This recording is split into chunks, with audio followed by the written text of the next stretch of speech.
राक्षसी सेना है और श्री राम जी अकेले हैं। यद्यपि श्री राम जी इनको विभिन्न प्रकार से मारते हैं, खंड खंड कर दे रहे हैं, फिर भी ये मरते नहीं हैं। गोस्वामी श्री तुलसीदास जी महाराज कहते हैं कि जब प्रभु ने देवता और मुनि को सभय देखा तो श्री रघुनाथ जी मायानाथ हैं। इन्होंने एक खेल किया, अति कौतुक करियो। फिर क्या हुआ? देखहि परस पर राम, करि संग्राम, रिपुदल लरि मर्यो। आपस में एक दूसरे को श्री राम रूप देखने लगे, एक दूसरे पर प्रहार करने लगे और इसी प्रहार में सब लड़ करके मर गए।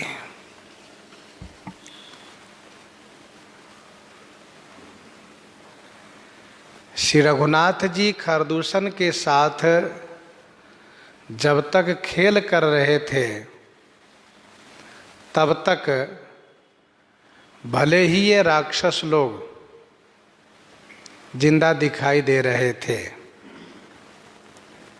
जैसे पुनि पुनि प्रभु काटत भुज सीसा, परम कौतुकी कोसला धीसा। तो श्री राम जी का यह खेल था कि इस प्रकार से इन असुरों से लड़ रहे थे और इतना समय लगा रहे थे। और वैसे भी युद्ध की शोभा होती है जब कुछ देर तक दोनों ओर से भयंकर युद्ध हो, फिर जो पक्ष विजयी होता है उसके प्रति लोगों के हृदय में अत्यधिक प्रेम उमड़ता है, फिर उनका पौरुष प्रकट होता है। खरदूषण को मारने में गोस्वामी जी ने श्री रघुनाथ जी को पंडित कहा है। खरदूषण विराध बध पंडित। यूं ही ये मरने वाले नहीं थे। श्री राम जी खेल करते गए और इसके बाद एक मोहनास्त्र चला दिए। मोहनास्त्र का प्रयोग किए तो सबकी दृष्टि बदल गई। सभी को ऐसा लगने लगा कि हमारे जो सामने वाला है यही श्री राम है, और फिर सामने वाले पर प्रहार करने लगे। हुआ ये कि जैसे सामने वाला श्री राम दिखाई दिए तो उसको भी ये श्री राम दिखाई दिए और दोनों एक दूसरे पर प्रहार किए। दोनों एक दूसरे पर दे मारे, दोनों गिर गए, दोनों मर गए। भगवान शिव का यह वरदान था इन लोगों को कि किसी और से लड़ने पर तुम नहीं मरोगे, लेकिन आपस में जब भिड़ोगे तो नहीं बचोगे। ये लोग आपस में भिड़ गए। अब श्री राम जी तमाशा देख रहे हैं, एक तरफ से तमाशा देख रहे हैं और ये लोग आपस में देखा ही परस पर राम, करि संग्राम। संग्राम करके, युद्ध करके शत्रु दल लरि मर्यो, माने लड़ करके मर गए। शत्रु दल लड़ करके मर गए, समाप्त हो गए।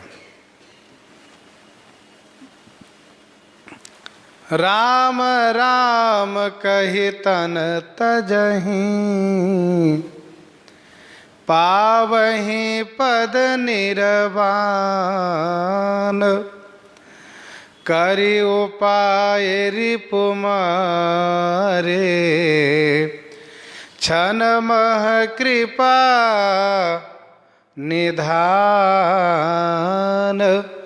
क्षण मह कृपा निधान।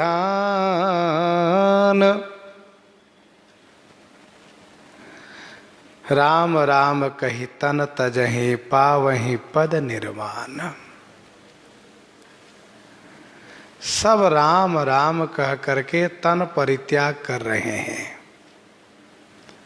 परिणाम स्वरूप निर्वाण पद पावहि, निर्वाण माने मोक्ष पद प्राप्त कर रहे हैं। श्री राम जी कृपा निधान है, इन्होंने उपाय करके एक क्षण में शत्रुओं को मार दिए। कृपा निधान उपाय करी, क्षण मह रिपु मारे, एक क्षण में शत्रुओं को समाप्त कर दिए। यहाँ पर राक्षसों को जो मुक्ति हो रही है वह श्री राम नाम के प्रभाव से, बाण के प्रभाव से नहीं। क्यों? क्योंकि बाण के लगने से नहीं मर रहे हैं। तो गोस्वामी जी कहते हैं राम राम कह करके मर रहे हैं। ये कैसे?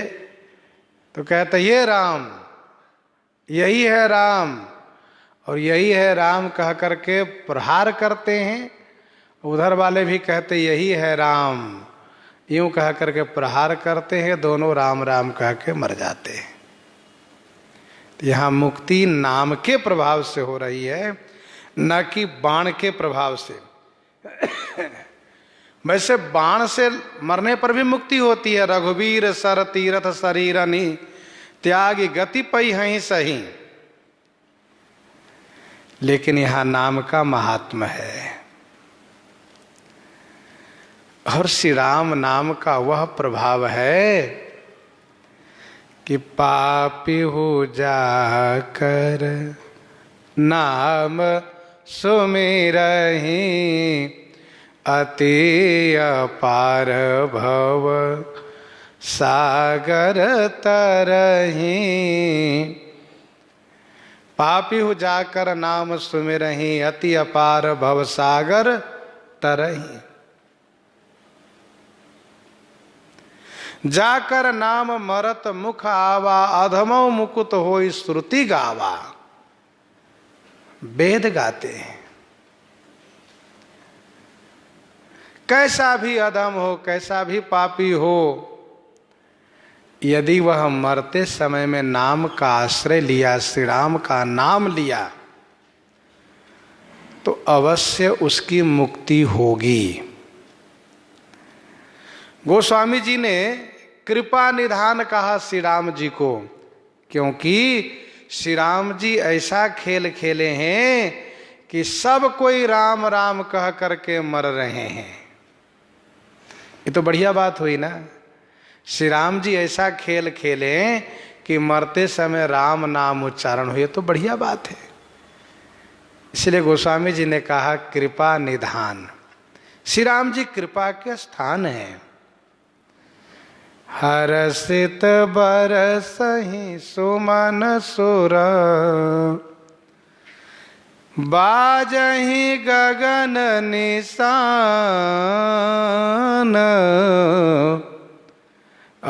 स्तुति करी करी सब चले, शोभित विविध विमान। शोभित विविध विमान। सुरहर्षित सुमन बरसहि, गगन निशान बाजहि।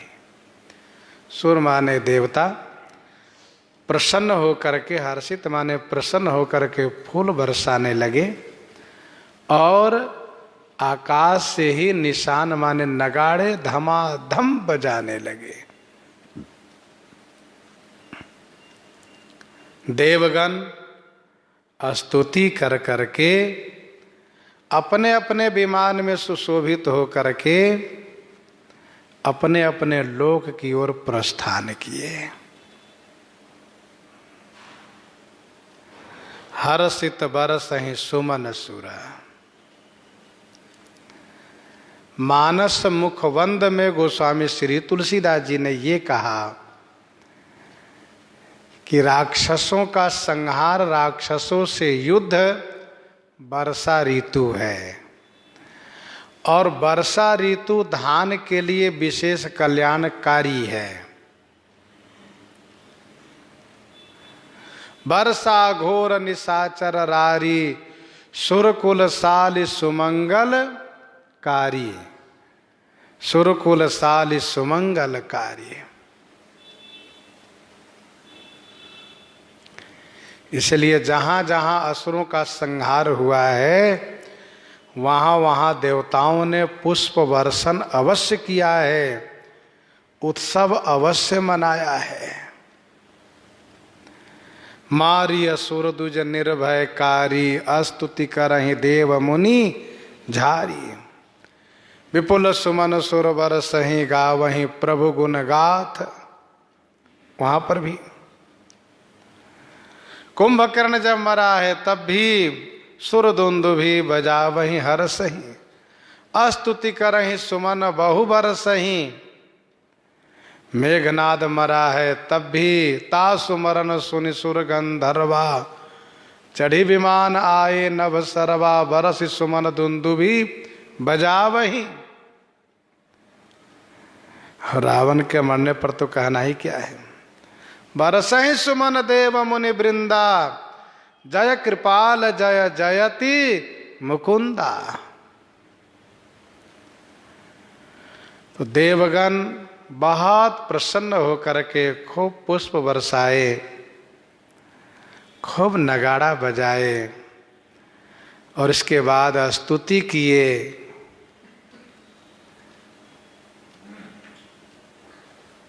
अर्थात स्तुति में कहा, प्रभु इसी प्रकार से आप असुरों को मारते रहिए, यही हमारी कामना है, हमारी इच्छा है।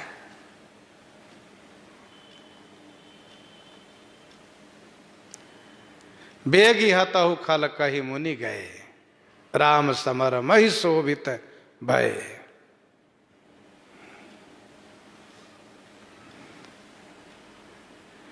अपने अपने विमान पर सुशोभित होकर के सब प्रस्थान किए। गोस्वामी जी कहते हैं, जब रघुनाथ समर रिपु जीते, सुर नर मुनि सब के भय बीते। जब रघुनाथ समर रिपु जीते, सुर नर मुनि सब के भय बीते। जब श्री रघुनाथ जी समर में रिपु जीते माने शत्रु को जीत लिए, तो सुर नर मुनि सब के भय बीते। सुर देवता, नर मनुष्य और मुनि सभी के भय बीते माने सभी के भय, भय अर्थात डर, बीते माने समाप्त हो गए। श्री रघुनाथ जी समर में शत्रु को जीत लिए हैं, वो भी अकेले, और 2-4 शत्रु नहीं, 14,000 की संख्या में।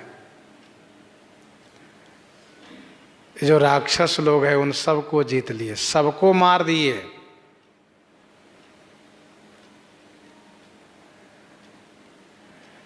देवता, मुनि, मनुष्य सबके भय समाप्त हो गए अब, क्योंकि अब सबको विश्वास हो गया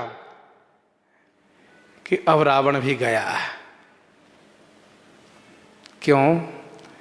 कहा जैसे शूर्पणखा ने खरदूषण से कहा, वह ससैन्य ने यहाँ पर हमला किया, मारा गया।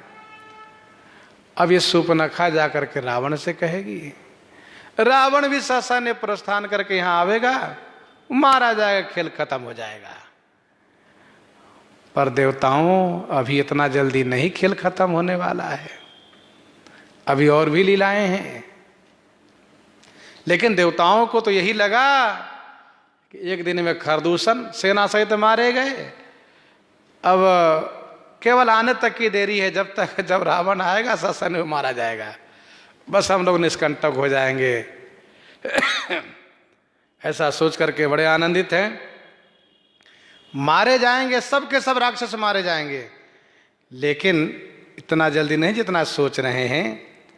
कभी कभी होता है मनुष्य कुछ और सोचते हैं, होता कुछ और है, और भगवान की कृपा है उन पर तो होगा वही, लेकिन थोड़ा समय, थोड़ी प्रतीक्षा करनी पड़ती है, थोड़ा समय का इंतजार करना पड़ता है।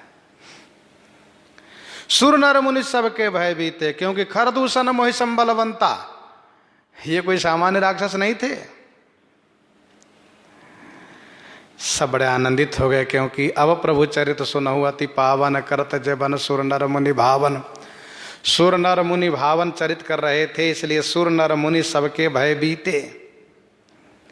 मुनि पद कमल नाई कर शीसा, चले बन ही सुर नर मुनि ईसा।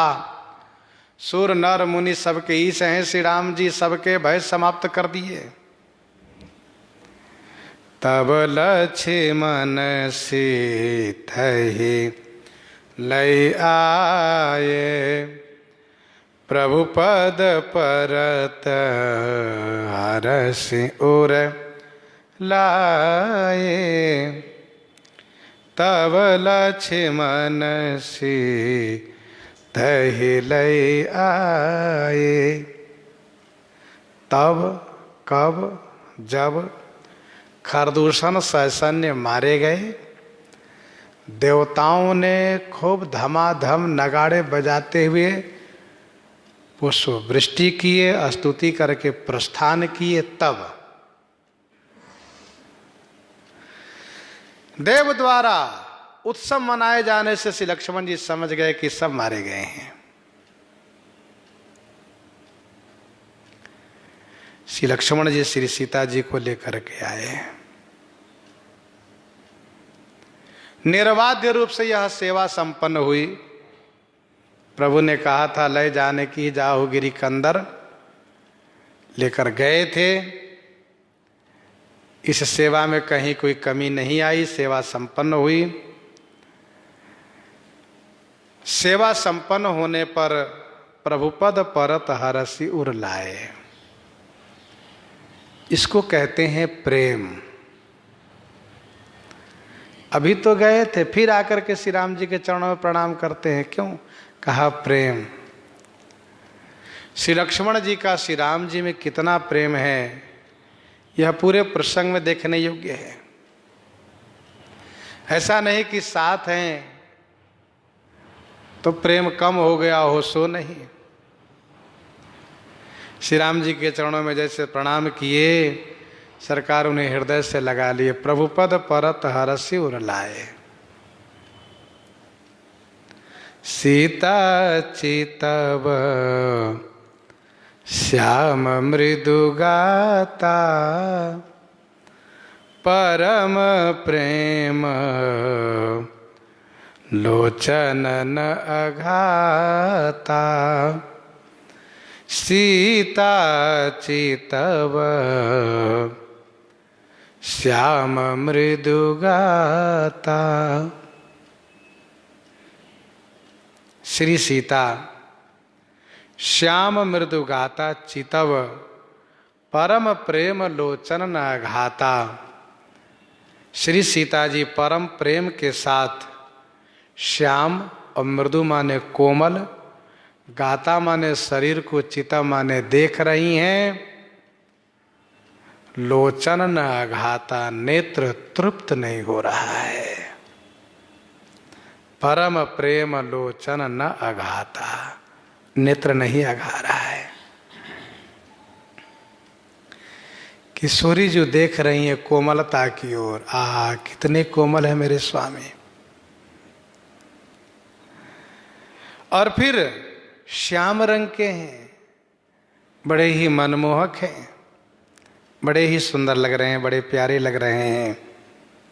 नेत्र अघा नहीं रहा है, मन में सोच रही हैं कैसे युद्ध किए होंगे, कैसे मारे होंगे सबको।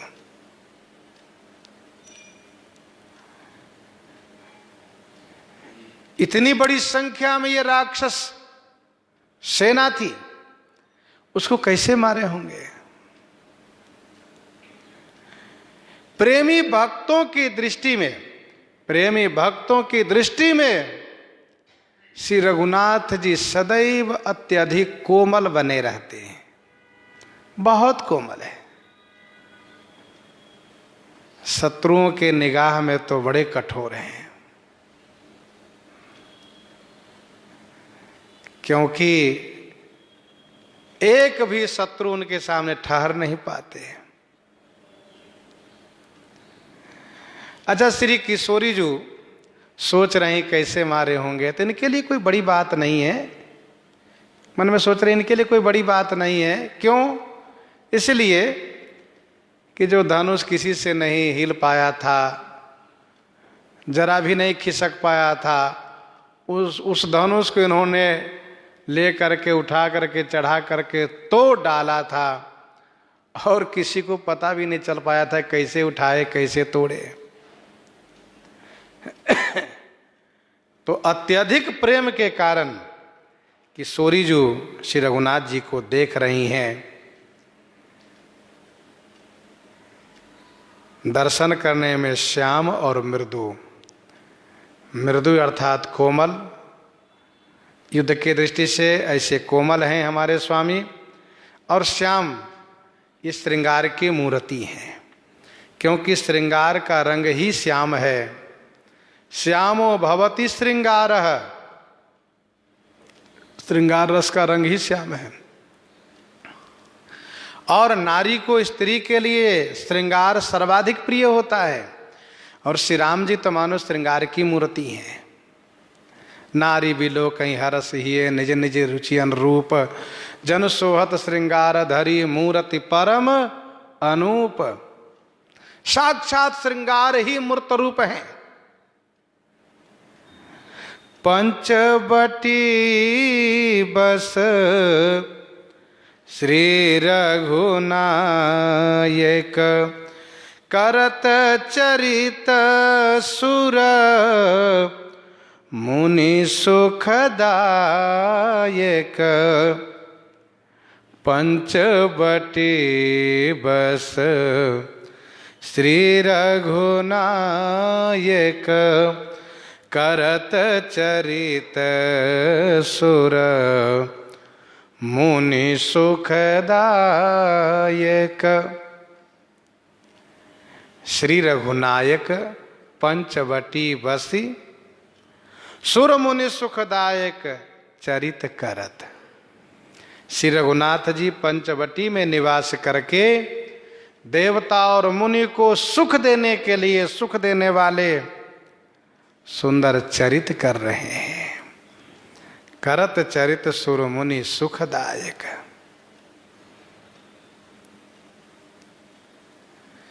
इस प्रसंग में सभी रस दिखाई दिए, जैसे कि श्रृंगार रस, रुचिर रूप धरि प्रभु पहि जाई, श्रृंगार रस। हास्य रस दिखा, कैसे? आई कुमार मोर लघु भ्राता, आई कुमार मोर लघु भ्राता, हास्य रस। विभत्स रस दिखा,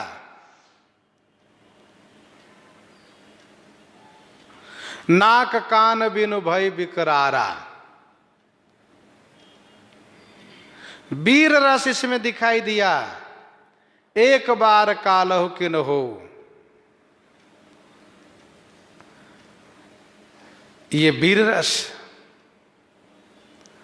रौद्र रस, कोपेउ समर श्री राम, चले विशिख निशित निकाम।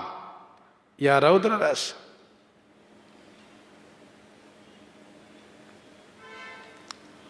एक बार कालहु सन लरही। तो ये वीर रस और रौद्र रस में कोपेव समर श्री राम। भयानक रस दिखा कैसे?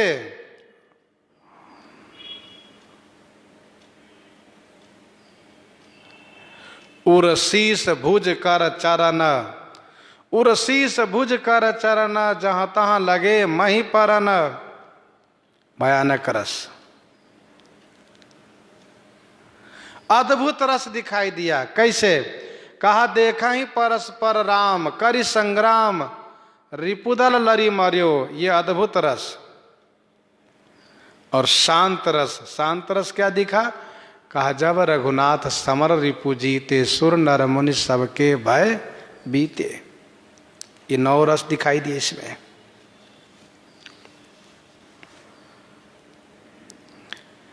श्री रघुनाथ जी पंचवटी में निवास करके देवता और मुनि को सुख देने के लिए चरित कर रहे हैं, अथवा जो श्री रघुनायक हैं, सुरमुनि सुखदायक हैं, वह पंचवटी में निवास करके इस प्रकार से चरित कर रहे हैं। गोस्वामी जी आगे कहते हैं, धुआं देखी खर दूषण केरा, जाये सुपनखा रावण प्रेरा। धुआं देखी खर दूषण क्रेरा।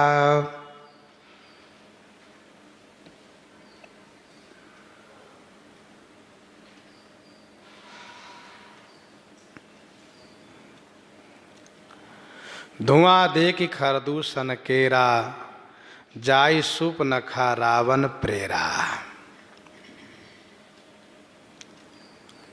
अग्निवेश रामायण में कुछ इस प्रकार से वर्णन है। 12.5 वर्ष तक श्री राम जी जब वनवास पूरा कर लिए हैं, तब सूपनखा इनके पास आई हैं और सूपनखा के नाक कान काटे हैं।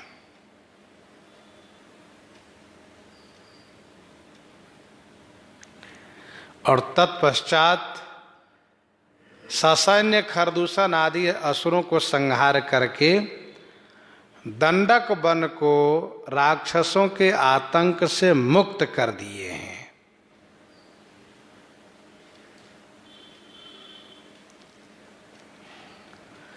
ऐसा अग्निवेश रामायण में वर्णन है।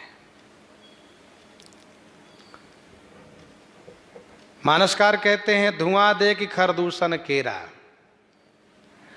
अच्छा, गोस्वामी जी महाराज काल के निर्धारण करते हुए नहीं प्रसंग को प्रस्तुत किए, क्योंकि निज निज मति मुनि हरि गुण गावहीं। सभी लोग अपनी अपनी बुद्धि के अनुसार भगवान की गुण गाथा को गायन करते हैं, और सब सही सत्य ही गायन करते हैं, क्योंकि मुनि सत्यवाचा होते हैं। इसलिए कल भेद हरिचरित सुआए, सभी मुनियों का कथन सही है अपनी अपनी जगह पर। श्री रामचरितमानस की कथा सबके सम्मत में हो, सबके प्रिय लगे, इसलिए गोस्वामी जी ने काल का निर्धारण करते हुए प्रसंग को प्रस्तुत नहीं किए। हाँ, जो एक प्रमुख तिथि है उसको प्रसंग में जरूर चर्चा की है, जैसे श्री राम जन्म, विवाह आदि। बाकी तिथियों पर गोस्वामी जी मौन रह गए। ये इनकी काव्य कला है। कुशल वक्ता वे होते हैं जो इस प्रकार से अपनी बात भी कह जाते हैं और किसी के बातों को खंडन भी नहीं कर पाते हैं। कुछ लोगों की आदत होती है अपनी बात कहने में औरों की बात को खंडन जरूर करते चलेंगे।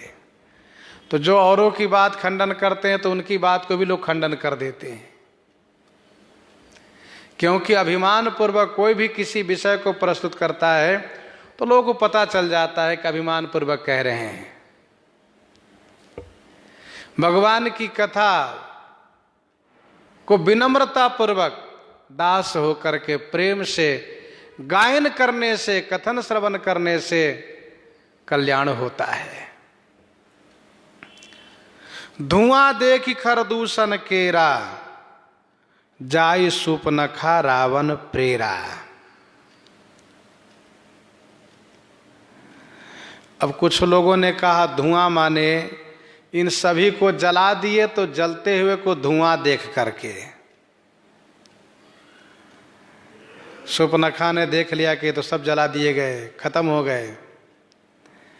पर बुंदेलखंड की भाषा में मृतक शब्द का अर्थ है धुआं।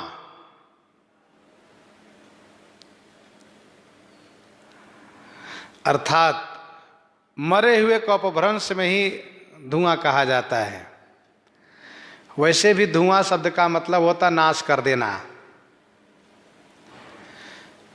कोई व्यक्ति किसी पर बहुत नाराज हो तो कहते देखूंगा मैं तुम्हारा धुआं, अर्थात मैं तुम्हारा नाश करूंगा। इसका धुआं का अर्थ है विध्वंस। ध्वंस शब्द का अपभ्रंश है धुआं। ध्वंस का अर्थ, ध्वंस का अपभ्रंश है धुआं। जैसे हम लोग कहते ध्वंस, वैसे इसका अपभ्रंश बना धुआं, अर्थात नष्ट, विध्वंस।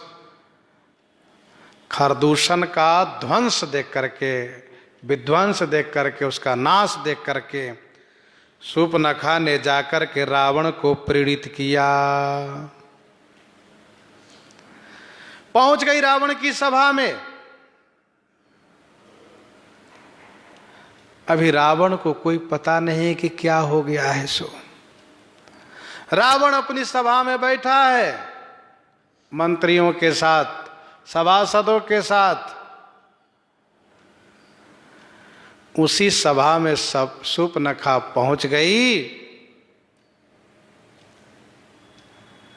गोस्वामी जी ने लिखा है रामज्ञा प्रश्न 3-2-2-3 में, 3-2-2-3 में,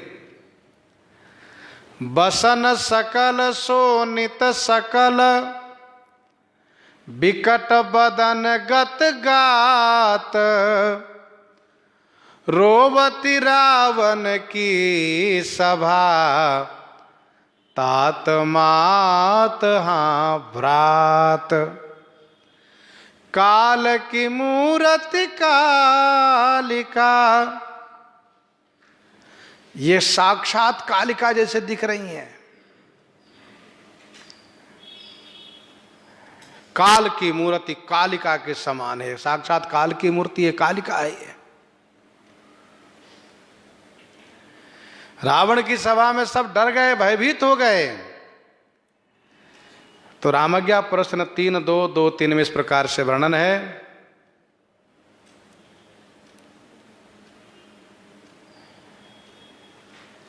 और मानसकार यहां पर मानस जी में कहते हैं, गोस्वामी जी ने रामज्ञा प्रश्न में इस प्रकार से कहा और यहां पर कहते हैं, बोली बचन क्रोध करी भारी।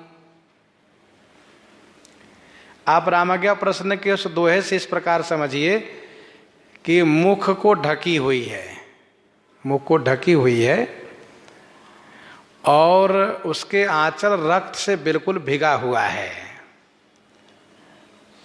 जनु सर्वशैल गेरु के धारा, इतना रक्त बहा है कि उनके सभी कपड़े भीगे हुए, आंचल सब भीगे हुए हैं।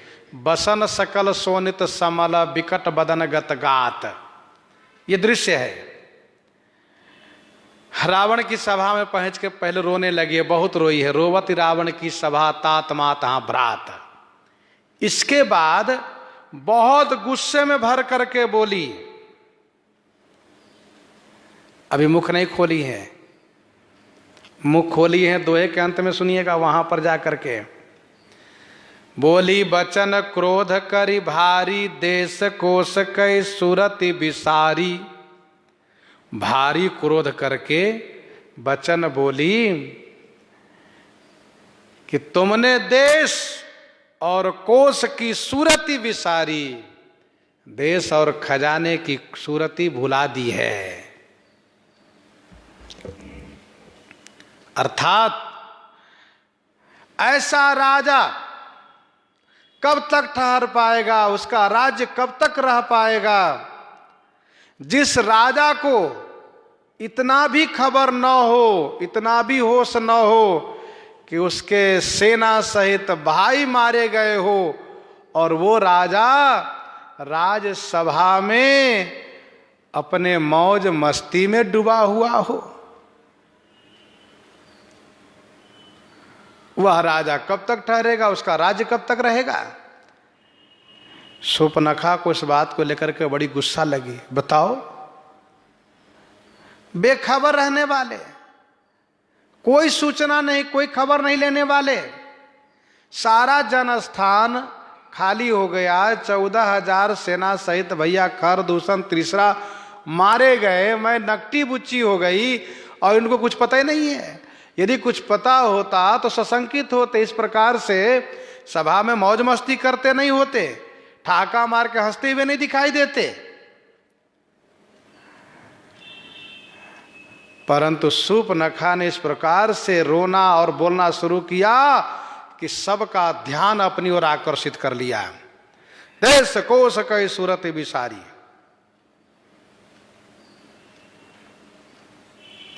करसी पान शोभसी दिन राती, सुधी नहीं तब सिर पर आराती।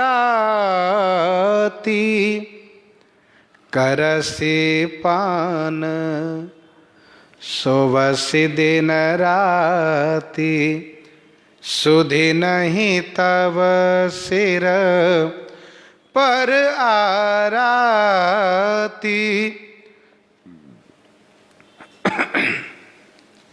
करसी पान, पान करते हो क्या? मदिरा, मदिरा पान करते हो, दिन रात सोते रहते हो। सिर पर आराती, तब सुधी नहीं, तुम्हारे सिर पर शत्रु चढ़ाया है और तुम्हें सुधी नहीं, खबर नहीं है तुम्हें। रावण को जिस प्रकार से डांट रही है, उस प्रकार से शूर्पणखा के सिवा कोई डांटने का सामर्थ्य भी नहीं रखते। शूर्पणखा को क्रोध आ गया। क्यों? रावण की लापरवाही देख करके। राजा वह होना चाहिए जो अपने राज्य की पल पल की, राज्य की सीमा की, राज्य कोष की पल पल की खबर रखता हो, सुधि लेता हो। ऐसा नहीं कि निश्चिंत बैठा हो।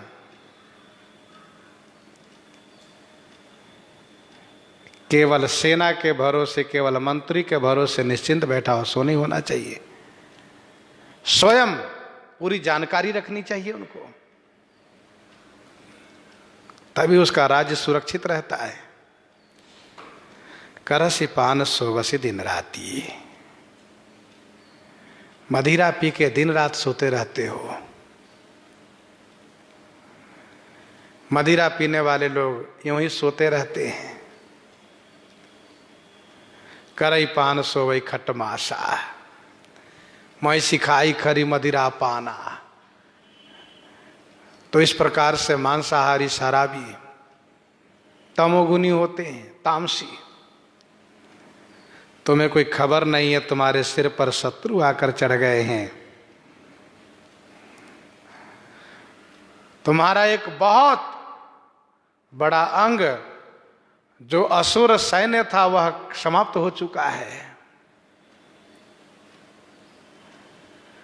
शत्रु दंडकारण्य तक आकर कब्जा कर लिए, तुम्हें कुछ पता नहीं है। राजनीति बिनु धन बिनु धर्म, हरि ही समर पे बिनु सत कर्मा। अब आप जरा सुनिए सुपनखा की बात। बात बड़ी अच्छी कह रही है, बात बड़ी अच्छी कह रही है, लेकिन उद्देश्य इसका गलत है। ऐसा नहीं कि अच्छी बात कह करके अच्छे मार्ग पर चलाना चाहती हैं, सो नहीं। अच्छी बात कह करके बुरे मार्ग पर चलाना है। द्वेष, ईर्ष्या, डाह, प्रतिशोध रावण के हृदय में भर करके और कामुकता भाव प्रकट करके श्री सीता जी को हरण के लिए उत्तेजित करना चाहती है। तो बात अच्छी कह रही है पर उद्देश्य इसका गलत है। हमें इस बात को भी ध्यान रखना चाहिए कि बुरे मार्ग पर चलाने वाले लोग भी बड़े पंडित होते हैं। भले ही उसका वाक्य ज्ञान ही सही, लेकिन वे होते हैं पंडित, विद्वान होते हैं। मंथरा ने यूं ही श्री कैकेयी को पाठ नहीं पढ़ाया, यह उसका पांडित्य था कि श्री कैकेयी को भ्रमित कर दिया अपने शब्द जालों में।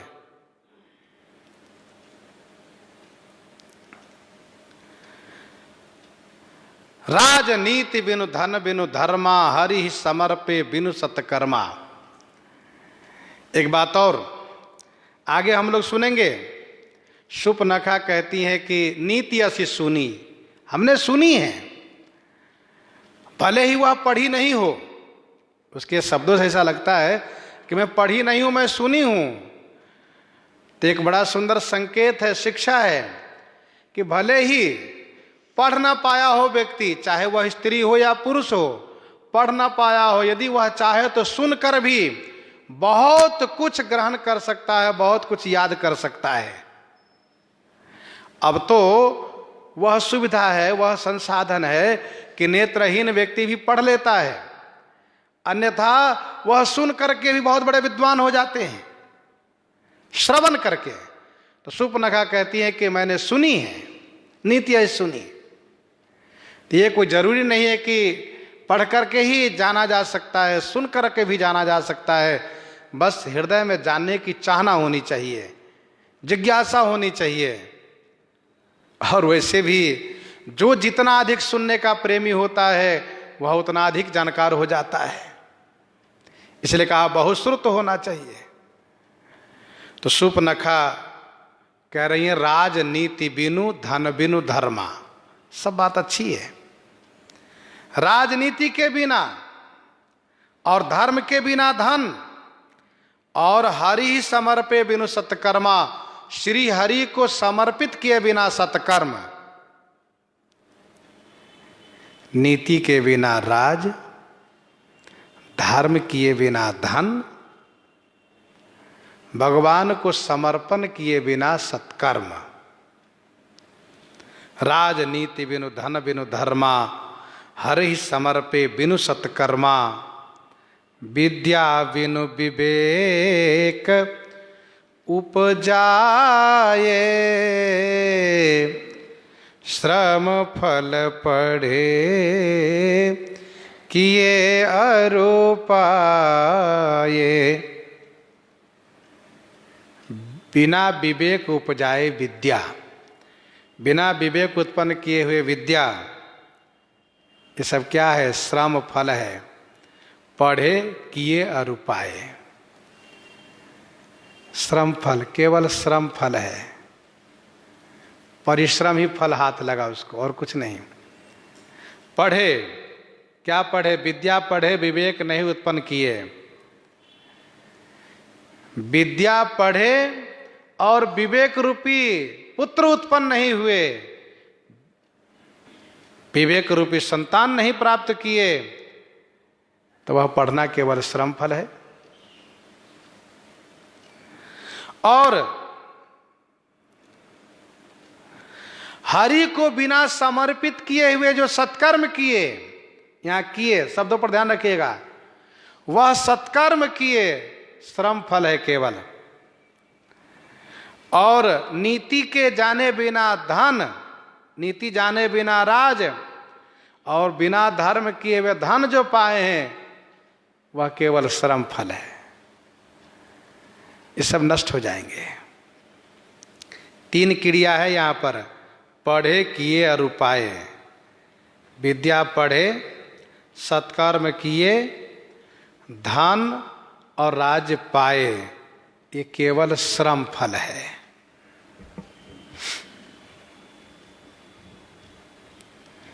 प्रस्तुत प्रसंग में मुख्य विषय है राजनीति,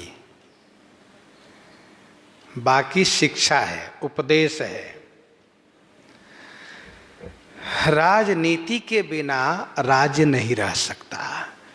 जो राजा नीति में कमजोर है, जिसको नीति नहीं आती है, उसके हाथ से राज्य खिसक जाता है, राज्य नहीं रह पाता, राज्य नहीं चला पाते। राज की रहाई नीति बिनु जाने, इसलिए नीतिवान होना चाहिए राजा को।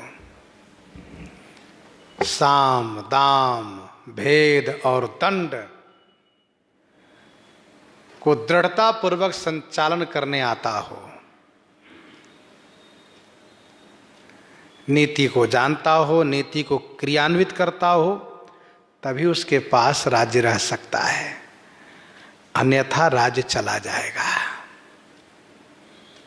शूर्पणखा के कहने का मतलब यह है कि जन स्थान खाली हो गया, ससन्य भैया खरदूषण मारे गए और इनको कुछ पता ही नहीं इनका राज्य कब तक रहेगा।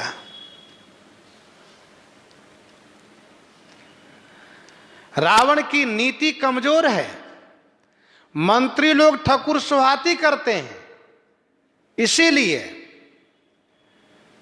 श्री राम जी सेना के सहित सागर पर पुल बांध करके लंका में पहुंच जाते हैं और रावण को पता नहीं चल पाता है।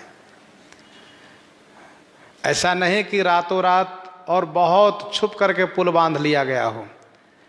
वानर लोग वैसे भी शांति से नहीं पुल बांधे हैं, बिल्कुल गर्जना करते हुए, जय जयकार करते हुए पुल बांधे हैं।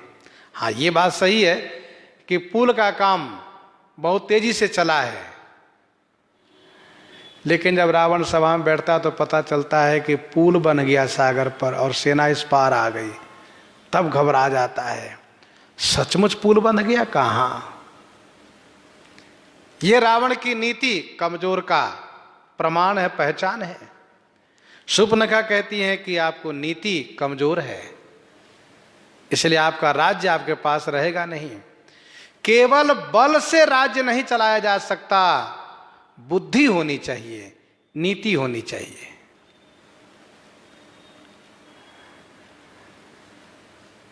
और नीति के बिना एक घर नहीं चल सकता है। जब घर परिवार नहीं चल सकता है तो फिर राज्य और देश के बारे में कहना ही क्या है, उसको चलना तो बहुत दूर है। इसलिए नीति अच्छी होनी चाहिए। राजनीति बिनु धन बिनु धर्मा, बिना धर्म किए हुए धन। यदि धर्म नहीं करते हैं, धन को संग्रह करते जाते हैं, धन पर ममता करते जाते हैं, तो वह धन श्रम फल है, निरर्थक, व्यर्थ जाएगा वह। सो धन धन्य प्रथम गति जाकी, वह धन धन्य है जिसकी प्रथम गति होती है, अर्थात जो धन धर्म में लगता है वह धन धन्य होता है।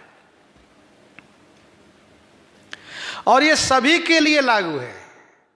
ऐसा नहीं कि केवल उपदेश दे दें और अपने धन को संचय करें, सो नहीं। सभी के लिए नियम लागू है। जिसके पास धन प्राप्त हो, चाहे वह जिस आश्रम में, जिस वर्ण में रह रहे हो, जिस देश में, जिस काल में रह रहे हो, सबके लिए नियम है। यदि धन आपके पास है, धन प्राप्त हुए हैं, तो उसको धर्म में लगाइए।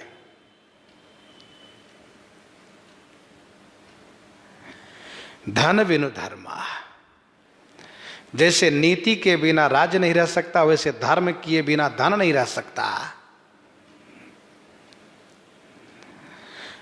लक्ष्मी के सुत चार है, धर्म अगनी नृप चोर, जेठे के अपमान ते, तीन करही घर फोर। लक्ष्मी के सुत चार है, धर्म अगन नृप चोर। लक्ष्मी जी के चार बेटा हैं। अच्छा, बड़ी विचित्रता है, उनके बेटा भी बड़े विचित्र, उनके वाहन भी बड़े विचित्र। वाहन क्या है? उल्लू। बेटा कौन है? कहा धर्म अगनि नृप चोर। अग्नि, राजा, चोर और धर्म, में चार बेटे हैं उनके। जेठे के अपमान ते तीन करई घर फोर। यदि बड़े बेटे का अपमान हो गया तो तीनों मिलकर के घर फोर कर देते हैं, धन को बर्बाद कर देते हैं। कैसे? कहा अगनि नृप चोर, या तो संपत्ति में आग लग जाएगी, अथवा राजा किसी न किसी बहाने से राजा उस धन को अपने अंदर में कर लेंगे, राजा ले लेंगे। और यदि इन दोनों से बचा तो चोर अपना हाथ साफ जरूर करेंगे, चोर उठा ले जाएंगे। तो लक्ष्मी के सुत चार है, धर्म अगनि नृप चोर, जेठे के अपमान ते तीन करई घर फोर। इसलिए बिना धर्म किए धन नहीं रह सकता। हनुमान जी कहते हैं, रावण राम चरण पंकज उर धरहु, और फिर तुम लंका अचल राज तुम करहु। हर ही समर्पे बिनु सत्कर्मा। भगवान को बिना समर्पित किए हुए सत्कर्म, चाहे वह जितना बड़ा सत्कर्म हो, अच्छा से अच्छा श्रेष्ठतम सत्कर्म हो, और यदि वह भगवान को अर्पित नहीं किया गया तो वह बंधनकारी ही होता है, वह कल्याणकारी नहीं होता है।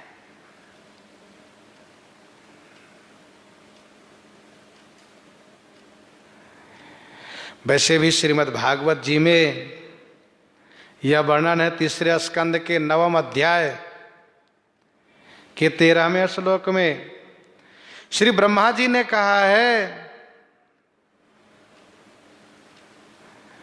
यदि भगवान को समर्पण सत्कर्म नहीं किए तो वह सत्कर्म आपको कल्याण नहीं करेगा बल्कि नाश कर देगा आपको। इसलिए सत्कर्म भगवान को समर्पित करना चाहिए। जो भी सत्कर्म हो वह सब भगवान को अर्पित करें। करहि ज कर्म धर्म मन वाणी वासुदेव अर्पित नृपज्ञानी। भगवान को समर्पण करने से लोक और परलोक दोनों के लिए कल्याणकारी वह सत्कर्म होता है। लोक में भी सुख देता है, परलोक में भी सुख देता है। इसलिए सत्कर्म करके यदि भगवान को नहीं अर्पित किए तो फिर क्या होगा? कर्तृत्वाभिमान रहेगा, और जहां अभिमान रहेगा तो कल्याण नहीं होगा। फिर विद्या बिनु विवेक उपजाए।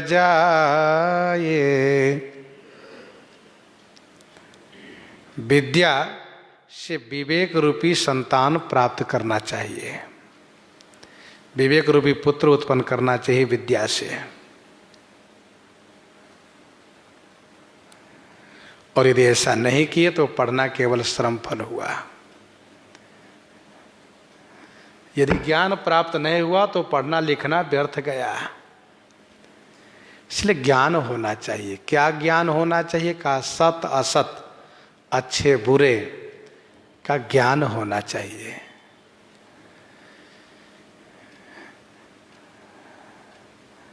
और ज्ञान ऐसा होना चाहिए कि संसार की नश्वरता को समझ करके मृत्यु से निर्भय हो जाना चाहिए। वह ज्ञान नहीं है जिसमें मृत्यु का भय बना हुआ है कि हम मर जाएंगे। श्रम फल पढ़े किए अरुपाए। तो आपने सुना कि विद्या पढ़े, सत्कर्म किए, धन और राज पाए, ये श्रम फल है। केवल श्रम फल है और कुछ नहीं है।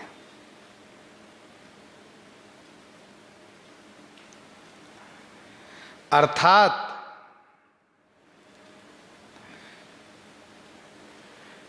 विवेक नहीं हुआ तो विद्या पढ़ना श्रम केवल रहा। राज्य और धन राज्य पा करके नीति से नहीं चले तो केवल श्रम रहा, परिश्रम करते रह गए। धन से धर्म नहीं किए तो वह केवल श्रम रह गया। सत्कर्म भगवान को अर्पित नहीं किए तो उसका फल केवल श्रम रह गया।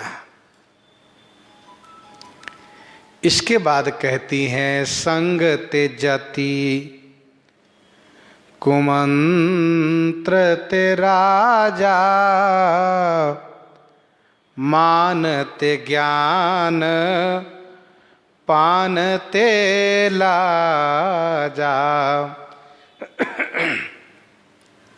संग त्यजति, संग से, संग माने आसक्ति, संग माने आसक्ति से जति, वह जति जो परमार्थ के लिए मुक्ति के लिए जतन कर रहा था वह जति। संग से जति सन्यासी, कुमंत्र से राजा, कुमंत्र माने बुरे विचार से राजा, और अभिमान होने से ज्ञान, और मदिरा पीने से लाज, ये सब नष्ट हो जाते हैं। संग त्यजति, कुमंत्रणा से राजा, अभिमान होने से ज्ञान, और मदिरा पान करने से लाज, और प्रीति प्रणय बिनु मदते गुनी, ना सही बेगी नीति असी सोनी। और प्रणय के बिना प्रीति, प्रणय के बिना प्रीति, और मद होने से गुणी माने गुण, बेगी नासही माने शीघ्र नष्ट हो जाते हैं। ऐसी नीति हमने सुनी है। महाराज, शत्रु को, रोग को, अग्नि को, पाप को, समर्थ को, सर्प को कभी छोटा करके नहीं समझना चाहिए। और ऐसा कह करके फिर वह बहुत प्रकार से विलाप करती हुई रोदन कर रही हैं, और रोती हुई बाद में फिर अपना मुख के ऊपर से पर्दे हटाती है। यह चर्चा फिर हम लोग आगे करेंगे। प्रसंग को यहीं पर हृदयांगम करते हुए आइए